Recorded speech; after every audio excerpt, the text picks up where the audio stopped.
testificando de qué cosas tan grandes tú puedes hacer. Gracias, Dios, te digo una vez más, ayúdanos, alumbranos con tu luz para que esta palabra pueda comprenderse y entenderse teniendo el sentido justo. Gracias, Dios, te lo pido en el nombre de Jesús. Amén y amén.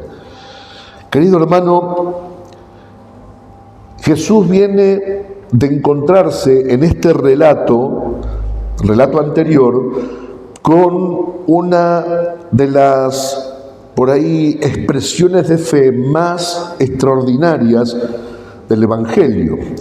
Así como esa mujer sirofenicia que Jesús prácticamente la trata como de perrillo, ¿no? Como de una persona que come de lo que cae de las migas, una persona indigna, al no ser israelita, al ser extranjera, termina Jesús elogiando la fe de esta mujer, y en esta oportunidad, anterior a este contexto, viene de hablar ni siquiera con un hombre, sino con un enviado de un hombre, de un centurión romano, aparentemente piadoso, y que tiene a su siervo, a su criado enfermo, prácticamente agonizando, y se escucha esa famosa frase: no soy digno de que entres bajo mi techo, ¿no? Que frase conocida por todos los creyentes, pero es extraordinario porque es un hombre que en el otro evangelio dice que él fue. Ahora Lucas, que es un periodista de la época, no por oficio, por supuesto, él era médico de oficio, pero Lucas no caminó con el Señor. Lucas no lo conoció a Jesús en carne.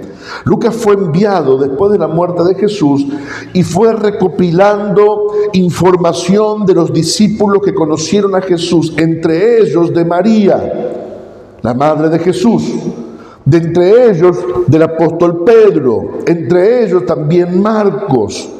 Entonces yo creo que es por ahí más detallista de agregar cosas que otros por ahí no lo hicieron, que al pasar el tiempo a veces la memoria te fallan algunos detalles.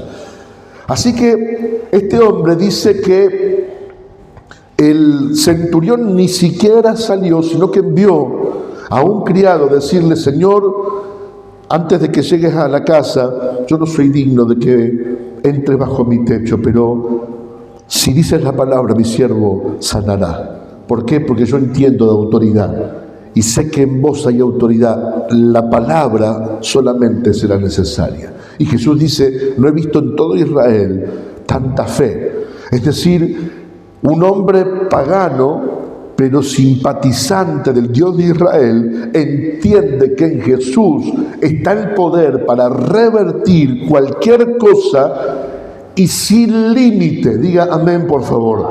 Cualquier cosa y sin límite, es decir, sin límite de tiempo, sin límite de espacio, sin una persona común como yo, como usted, estamos limitados por esas dos leyes físicas, pero Jesús no.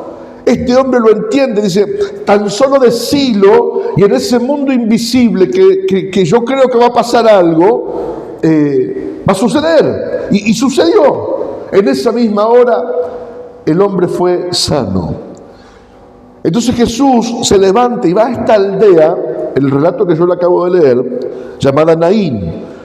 Según los relatos históricos, se cree que Jesús solamente una vez fue a Naín, esta vez, que no fue visitada por otra, una aldea muy pequeña, pero está saliendo de un lugar y está entrando en esa aldea y se encuentra con un marco de tristeza, se encuentra con una procesión fúnebre, y él venía, dice Lucas, con muchos de sus discípulos. Nosotros conocemos siempre los 12 principales, ¿no? A los 12 apóstoles.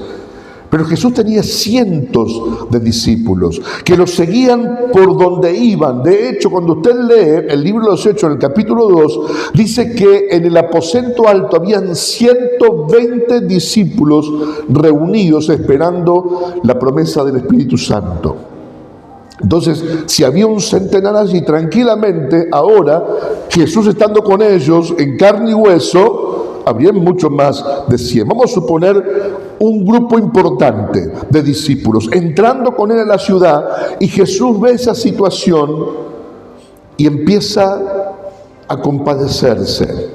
Y ahí es donde yo me detengo en el primer punto de esta palabra.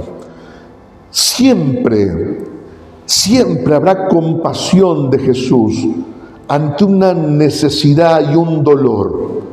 Siempre. Tu dolor y el dolor de cualquier persona no pasará de largo de la vista del Señor. Él siempre se va a compadecer de nuestros dolores, de nuestras necesidades, de nuestras tristezas, de nuestras angustias, de nuestra necesidad. Entendamos este marco. Era el hijo único de una mujer viuda. Es decir, la mujer ya lo había perdido todo. Tenía a su hijo y ahora se muere el hijo. Es decir, el dolor es un dolor inimaginable. Y allí viene. Y no solamente Jesús va con sus discípulos, sino que todo este proceso, o mejor dicho, todo esta aldea movilizada, toda esta gente, dice que estaban, mucho pueblo lo acompañaba a esta mujer. En esa procesión la acompañaba mucha gente. Evidentemente, la persona era amada por sus vecinos, por sus conocidos, y también compadecidos de su dolor. Y ahí iban acompañándolos en la camilla, sacándolos de la ciudad como era costumbre para ponerlo en algún cementerio fuera de las ciudades. Y ahí Jesús, mirando, se compadeció. Qué extraordinario es, sabiendo que Jesús siempre me ve. Y eso es algo que a mí me tiene que dar paz. Yo no creo en un Dios ausente, creo en un Dios presente, que aunque yo no esté percatándome de eso, Él está siempre mirándome. Jesús está siempre ahí, mirándome, atento a lo que yo hago en público y a lo que hago en el secreto. Así que dígale al que está cerca, guarda, que Dios siempre te ve. Guarda que Dios siempre te ve. Te ve en el público cuando todos estamos impecables, y te ve en la intimidad cuando nadie te está viendo. Te ve cuando vos cerrás la puerta de tu cuarto, cuando vos cerrás la puerta de tu casa, cuando estás en tu auto, en tu trabajo.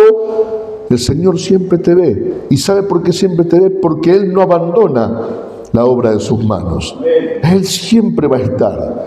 Entonces Jesús dice esta frase, y cómo lo define San Lucas, es extraordinario, porque dice: cuando el Señor la vio, se compadeció de ella. ¿Cuánta necesidad tenemos de que haya compasión cuando alguna amargura nos alcanza?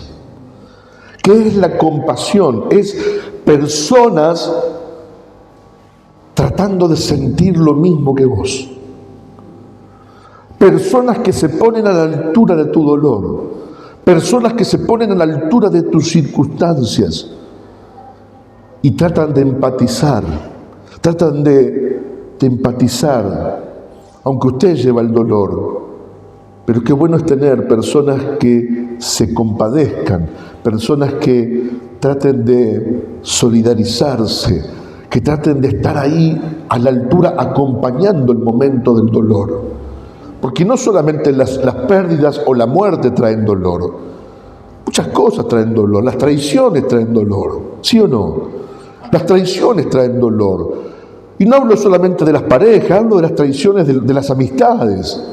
A veces uno deposita tantas cosas en las amistades, tanto amor, tanta esperanza, y a veces el valor que vos le das a la amistad no es el mismo valor que el otro le dio a la amistad. Entonces, en alguna bifurcación del camino, te das cuenta que uno agarró para el norte y vos agarraste para el sur. Y vos decís, pero no éramos amigos, y eso produce dolor. Porque a veces uno tiene un alto, por ahí, una alta esperanza. Y la esperanza, cuando no está o desaparece a través de un acto de traición o de desesperanza y de desilusión, produce dolor. Y es bueno tener quien se compadezca de uno. Jesús se compadeció de esta mujer, apenas la ve, y apenas la ve, se acerca, porque eso también está bueno. Está bueno el mensajito de texto diciéndote, che, estoy con vos en este momento, pero qué lindo que es cuando estamos cerca.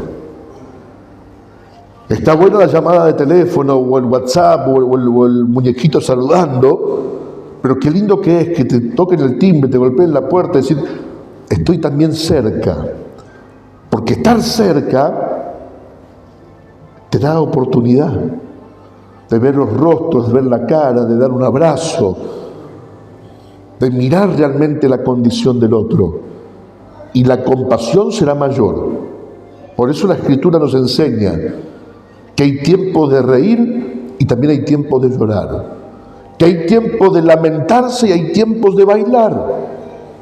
Y hay tiempos, dice Jesús, que debemos llorar con los que lloran y reír con los que se ríen.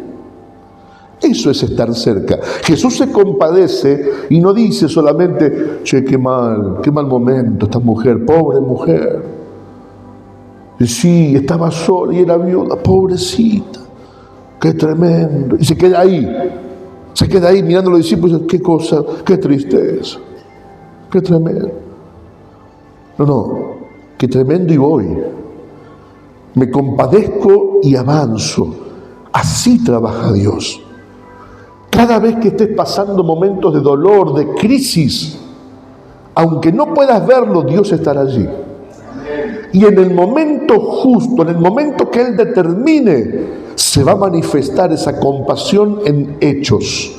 Se va a manifestar lo que es un deseo de compasión, se va a manifestar en un acto divino. Y Dios hará ese milagro que tanto estás esperando. Dios hará esa acción que te quitará de ese momento de tristeza. ¿Cuántos creen esa palabra? Yo lo creo. Jesús es extraordinario, porque Él no va a esto. Pero siempre digo que Dios no improvisa. Dios no es como nosotros, Él no improvisa. Aparentemente, usted no se olvide de esto, aunque es difícil a veces de asimilar ciertas cosas como la naturaleza divina hecho carne como Jesús, como el Dios mismo hecho carne, y que de repente tiene todas esas virtudes, pero no se apega a esas virtudes para hacer un resaltar su deidad en la tierra, sino que sujeta esa deidad para caminar como un hombre sujeto a la voluntad del Padre. Por ahí es la mejor manera que tengo de explicarlo, pero Jesús va caminando y no es que tiene toda una cosmovisión como la tenía cuando estaba en el cielo. No, Señor, Él dice que sujetó esa deidad y no la tuvo como cosa a que aferrarse. Es decir, Él iba caminando sujeto a la voluntad del Padre, pero como siempre Dios es un Dios de orden soberano, que Él gobierna y que los detalles no se le escapan. Como les dije anteriormente, hubo una sola visita a la aldea de Naín y fue esta visita. Programado por Dios, armado por Dios. Jesús está caminando bajo la voluntad del Padre y de repente ve esta situación y entiende que Él está ahí con un propósito. ¿Cuál es el propósito? Se compadece porque es humano, porque es Dios, pero es humano. Y va caminando y se compadece porque ve la tristeza. Acuérdese que la Escritura en el libro de San Juan dice que él lloró. Delante de su amigo muerto, él lloró. Delante de Jerusalén, él lloró. Es decir, Jesús se compadecía y él sigue siendo el mismo ayer, hoy y será el mismo por los siglos. Diga amén, por favor. Será el mismo por los siglos. Se seguirá compadeciendo de nuestros dolores. Y él va y avanza en ese camino que ya el Padre había marcado. Y se acerca a la viuda, le dice algo que por ahí, si lo digo yo en una condición igual, usted me da una bofetada. Porque se acerca a la viuda y le dice, no llores. No llores. ¿Y qué hago si no lloro? ¿Cómo no llorar en semejante situación? Que lo único que hacemos es, de la impotencia, lo que nos queda es lamentarnos. Pero ese no llores está cargado de una esperanza a punto de soltarse. Ese no llores es el anticipo, es decir, te está diciendo Jesús, en un minuto no vas a tener por qué llorar. Es decir, no llores. No, hay una voz de autoridad, hay una voz de mando, pero hay una voz de mando teñida de amor y de compasión que está tratando de darle una cuota de esperanza a esa mujer que no tiene nada ya porque lo perdió todo, no tiene nada. Lo poco que tenía era eso, su destino, dicen algunos, iba a ser la mendicidad. Su destino, dicen algunos, podía derivar en cualquier cosa. Iba a terminar no ser una carga para algún familiar. Pero Jesús va y le dice, no llores. Hay que animarse a eso, ¿no? Pero como está tan cargado de esperanza eso, evidentemente la mujer acata la palabra. No llores. No llores es la antesala del milagro. No llores te prepara para lo que vendrá. Jesús, en un escenario similar, cuando va a la casa del principal de la sinagoga de Jairo, que su hija estaba gravemente enferma y fallece, cuando viene un mensajero de la casa de Jairo, le dice, no molestes más al maestro porque tu hija ha muerto. Y Jesús está hablando con una mujer en la que hizo un milagro también, y se dirige a Jairo nuevamente y le dice, no temas, la niña no está muerta, no temas. No temas, ese no temas, después de la noticia de la muerte de su niña, que se lleva toda esperanza y la quiere arrancar, Jesús detiene ese acto con una palabra de aliento. No temas, tranquilo, escúchame a mí. No lo escuches a ellos, escúchame a mí. Mi hermano, qué buena enseñanza para que nosotros empecemos a cerrar un poco el oído a las voces que se levantan, que no tienen idea de lo que significa la compasión, que no tienen idea de lo que significa la misericordia, que no tienen ni idea de lo que significa la fe, que no tienen ni idea de lo que significa el obrar de Dios y hasta dónde llega su compasión, que siempre te hablarán de lo que ellos entienden. Y siempre se van a levantar esas voces. Siempre las voces de la realidad. Y las voces de la realidad, uno no quiere escucharlas porque la realidad ya la estás viendo. ¿Sí o no? Che, te chocaron el auto, ya sé, ya lo vi, yo estaba arriba cuando me chocaron. Che, pero mira, te dieron fuerte, ¿eh? Y sí. Che, está complicado el tema, ¿no? Sí, está complicado, ya lo sé. Cuando uno está mal necesita palabras de fe. Cuando uno está mal necesitas a alguien que venga y te diga tranquilo, Dios tiene control de las cosas. Tranquilo, se va a solucionar. Tranquilo, tranquila, vas a salir bien de esta situación. Necesitamos esperanza.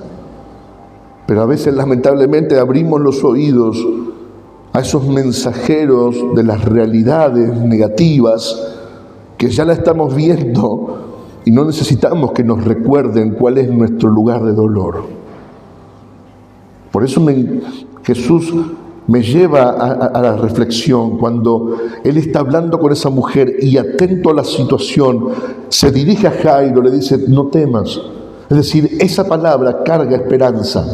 ¿Por qué? Porque si yo la analizo, ¿por qué no he de temer? ¿Por qué no debería temer? Y ahí vendrá la respuesta, porque yo voy a hacer un milagro. ¿Por qué no debería temer? Porque yo voy a hacer un milagro. Y llega Jesús a la casa de Jairo, están todos llorando. Y Jesús que llega, otra vez dice lo que nadie diría. ¿Por qué lloran? La niña no está muerta y voy a despertarla. ¿Y sabe qué hacía la gente? Los lectores de la Biblia lo saben. ¿Qué hacía la gente? Se burlaban de él. Así es la gente cuando usted habla por la fe. La gente que no tiene a Dios, no tiene a Dios presente en su vida, cuando usted hable por fe se van a burlar. Así, este está loquito, pobrecito, mira cómo está tan hundido, como está tan en la ruina, como le pegó tan fuerte esta situación, que pobrecito él piensa que Dios lo va a librar. Pero bueno, viste que si uno no hace nada, Dios tampoco hace nada. Vos mismo te tenés que ayudar. Salta a los humanistas. Vos mismo, si vos no te ayudas, no te ayuda nadie. Y hay mucho cabeza chorlito que dicen, sí, tenés razón. Si yo no me ayudo, nadie me va a ayudar. ¿Quién te dijo? Empecé a hacerle caso a Jesús. Cerrá tus oídos a los que no tienen fe y empecé a hacerle caso a Jesús, porque si Él te dice tranquilo, aún de la muerte Él puede traer las cosas a la vida. No tengas reparo en eso. Jesús le dice a la madre, no llores, versículo 13. Y el versículo 14 dice, acercándose, ¿qué dice? Tocó el féretro, tocó la camilla en la que iba el muerto. Eso no estaba permitido para un rabino. Era un acto de que ellos no podían tocar muertos, absolutamente nada. Por eso se dejaban los muertos hacia afuera. Pero Jesús lo hace. Toca el féretro y al momento se detiene toda la gente que va ahí. Todos los que acompañaban a esta mujer se detienen. Y yo digo, ¿cómo es el Señor? Porque está deteniendo la caravana del dolor. Él está poniendo un alto a las lamentaciones. Porque yo imagino, no lo dice la Biblia, esto va por mi cuenta, yo imagino que todo el mundo cuando Jesús pone la mano en el féretro y hace que la caravana se detenga, yo calculo que el que estaba llorando ya no lloraba, que el que estaba lamentando ya no lamentaba, y que todo el mundo estaría expectante a ver qué va a hacer este hombre. ¿Qué va a hacer este hombre? ¿Y qué hizo este hombre? Con una voz de mando y de autoridad le dijo, joven, a ti te digo, levántate. Entonces se incorporó, es decir, se sentó el que había muerto y comenzó a hablar y lo dio a su madre. Aquí hay detalles muy importantes, de mucha bendición. Se incorporó, es decir, se sentó y empezó a hablar. Eso lo practicaban mucho los médicos cuando la persona mejoraba para poder revisarlo y mostrarle a la gente, a sus familiares que habían mejorado. Es decir, ya no estaba acostadito, sino que lo sentaban, escuchaban sus pulmones, lo miraban y encima, para que no haya duda, este joven empezó a hablar. Porque si no dicen, bueno, es un truco, ¿no? Está sentando al muerto, es un truco de cualquier engañador que anda por ahí. No, el que estaba muerto se sienta y empieza a hablar. Y el detalle más importante es que Jesús, oiga, Jesús se lo da a la madre. Jesús evidentemente lo toma, lo saca de la camilla y se lo da a la madre. Ahí hay dos cosas importantes. Quien tiene soberanía sobre la vida y la muerte es Jesús, es Dios. Se murió por las cosas de la vida, pero yo tengo poder de devolvértelo. Y se lo da, ¿sabe por qué se lo da? Porque ella ya lo había perdido. No era cuestión de dejarlo ahí, que el niño baje solo, que se lo entregue otro, no. Dios mismo te lo devuelve. Dios mismo te devuelve lo que vos pensaste que habías perdido.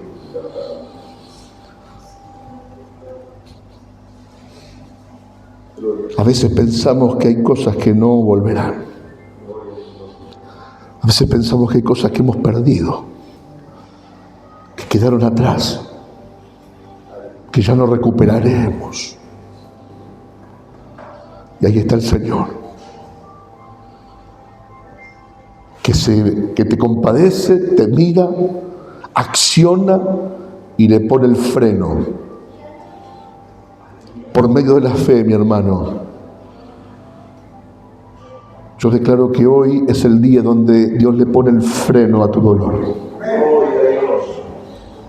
Gloria a Dios. Cierre sus ojos un instante solamente. Un instante solamente. Y si hay cosas por las que usted está sufriendo o le traen dolor, no importa qué sea, si es una persona, si es una actitud, si es un accionar, si es una cosa que le pasó en la vida, si es una enfermedad, si es algo que le trae tristeza o le produce dolor, con su mano en alto, por favor, pero no abra sus ojos, con su mano en alto dígale: hoy es el día donde Jesús pone el freno a mi dolor. Hoy es el día donde Jesús pone el freno a mi tristeza. Hoy es el día donde Jesús le pone el féretro, detiene el féretro, detiene la procesión de la muerte, detiene aquello que yo estaba lamentando como una pérdida. Hoy es el día donde Jesús pone el freno a mi dolor y Él me devolverá lo que la vida me ha quitado. Él me devolverá las situaciones que le he lamentado. Él me devolverá aquellas cosas que yo pensé que eran irreversibles. Él me las devolverá, porque Él se hizo presente en mi vida y no hay una persona que no sea transformada cuando Jesús se hace presente en su vida. Gracias, Señor, por lo que viene.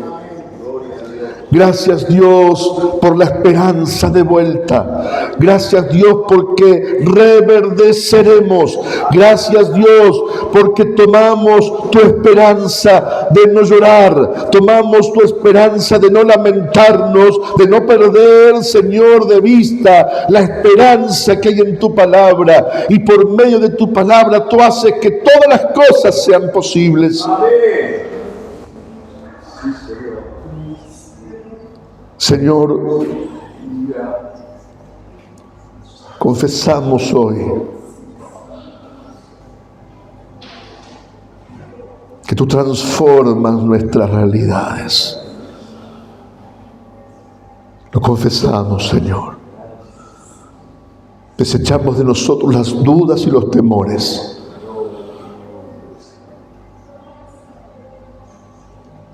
Dios te lo devuelve hoy. Dios te lo devuelve. Póngase en pie. Vamos a hacer una oración.